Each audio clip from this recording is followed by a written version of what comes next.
your job as a sportsman is to assess what the job's going to require, assemble it, and then do it. And the biggest attribute in motorsport, to get started and to carry on in motorsport, is to learn how to get up off the ground, because you're sure as hell get knocked over a lot of times. And that is the desolating scene from inside the car. What it's like to be caught on the bunker. Well, what an amazing situation. Last year, Johnny Smith did the same thing with Allan Grice's car. Bobby Morris, I thank you for those comments as we look at Allan Grice's car, a driver who's just been running right on the right pace all day long. And there you can see he's had some sort of a problem. He's looped it, gone backwards into the sand trap at the end of Breville-Conrod Straight. And I think it's, in fact, it's John Smith in the car. It's the sort of trouble, Mike, that they had last year. Remember how Allan Grice had a spin down the road, but last year there wasn't that sand trap to snag him, and this time they've really put the car in. Running third until a few minutes ago was the Craven Mile car, number 6, with John Smith at the wheel, and he got stuck in the sand. John, what happened? Basically, Evan, I braked too late. The car was going quite well. The brakes were getting down a bit, but I was just trying a little bit extra hard down there, and once you get it sideways on the brakes, there's not much you can do about it. The car itself, the Craven Mile car, is going very well, and I just let the team down, I think. I'm not too sure, but pretty disappointed about it anyway. So it was just purely and simply bogged in sand? Yeah, bogged in the sand. Didn't hit anything. How much time did you lose? About 7 minutes, I think, which is 7 minutes too many, isn't it? Where does that place you in the field? Do you know yet? I know you haven't had much time to recover your thoughts. Yeah, that's right. I don't know. But I still think we're second. I'm not too sure. I might be wrong, but I don't know. And Allan's going out there to drive normally, or is he trying to go a little quicker this now? What do you think? Well, I think he'll go out there and go as fast as the car can possibly go. Grice is alive. Get up fire. Allan Grice on fire, according to the message we've just got. The message from Frank Gardiner is that there's a fire within the Allan Grice car. There's the view outside with all the marshals just trying to dig the sand out of the trap to enable him to get back onto the racetrack again. Will you get a four-wheel drive? Chasing a V8 with a 6-cylinder is not an easy task, and in all truthfulness, I overdrove the car often to try and make that gap up. Welcome back to Mount Panorama at Bathurst. What wretched luck for Allan Grice that you can see down in the sand trap. Actually, the officials were trying to help. Alan, can you hear us down there? Yes, Mike, I can hear you. I can just imagine what's running through your mind. The preparation, everything that's gone into this, and just sitting there watching the race go on and can't get out of there. What happened, Alan? Yeah, that's exactly the way you feel. I'm just one member of about 20 people that put all their effort into this. And 20 people have put us in a good position, and one person's taken us out.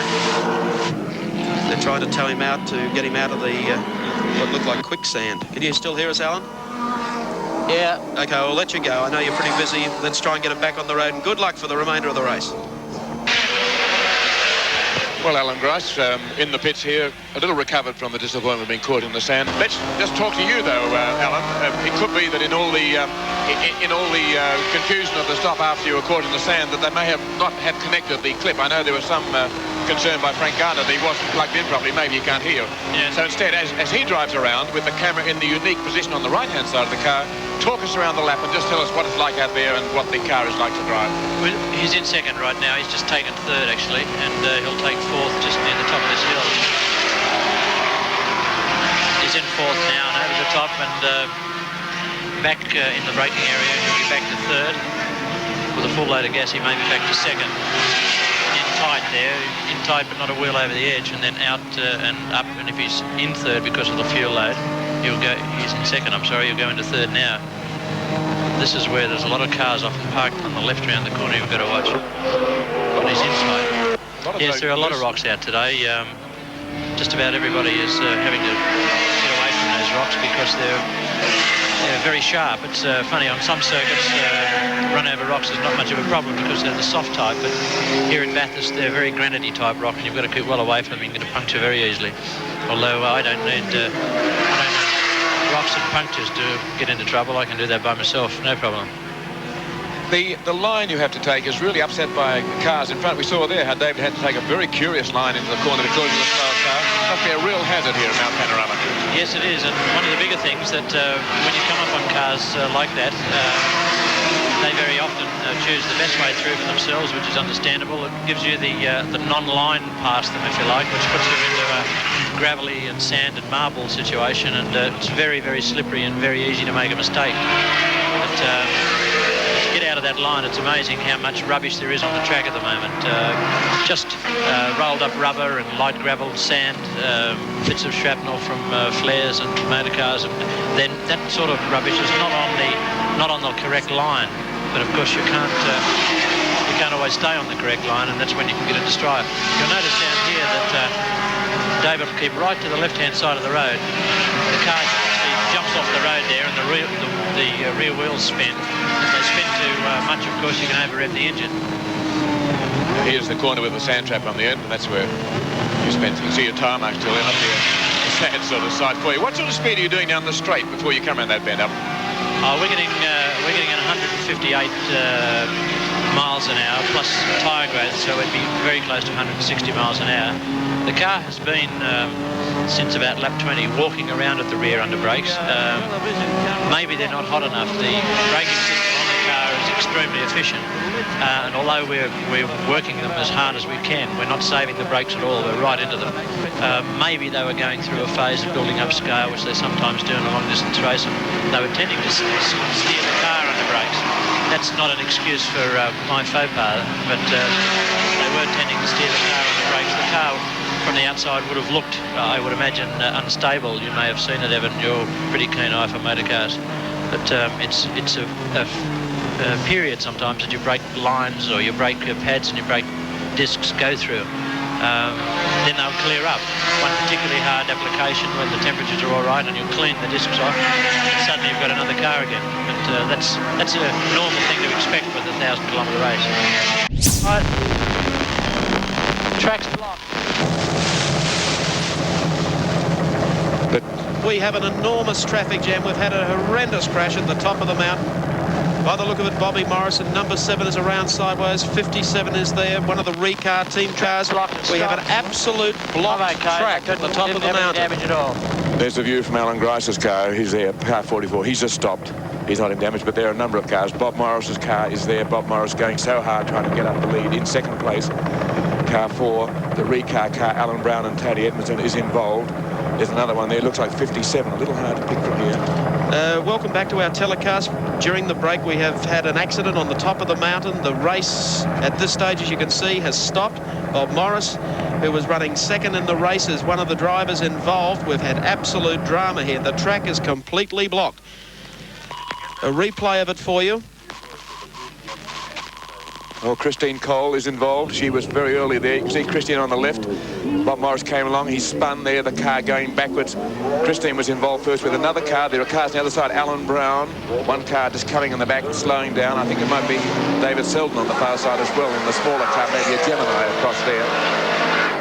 Let's have a look at that again in a little while. We can, Mike, just to try and pick up who got into stop. And Christine Cole, as she was, Christine Gibson now certainly involved. I think she's okay, though, kids at home who are watching this race, I know. But the track is blocked. Not all those cars are involved. The leading group, but there are about 5 cars caught up there. 57 is one of them. Now, here's Christine. You can see there's flame from the back of a car. A flash there. There's a little bit of petrol or oil spills there. Christine's car spinning on the left. Bob Morris's car shoved through by the car behind. He spins around and comes across onto the left-hand side of the track as other vehicles come pouring down towards us. 57 certainly is there. That's the Sutton Motors entry. David Selden and Phil Ward in the Gemini. They're in the front line there. Alan Brown and Tony Edmondson. Christine Gibson and Bobby Morris, they're all involved. There's a car I can't quite pick up that's into the side of Christine Gibson's car, and that was caught up in the very early stages and helped precipitate it. We're coming down now in the copter shot. It's car 11. It's Clive Benson Brown, who had been sharing that earlier on with Gary Rogers. They were leading at one stage, and that's gone sideways into Christine's car. You can see there, and they're the two that started it off, I would say. Allan Grice, Mike Raymond, can you read me, Alan?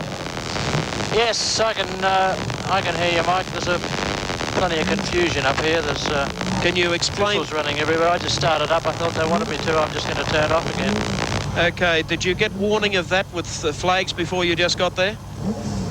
I'm sorry. Could you repeat that?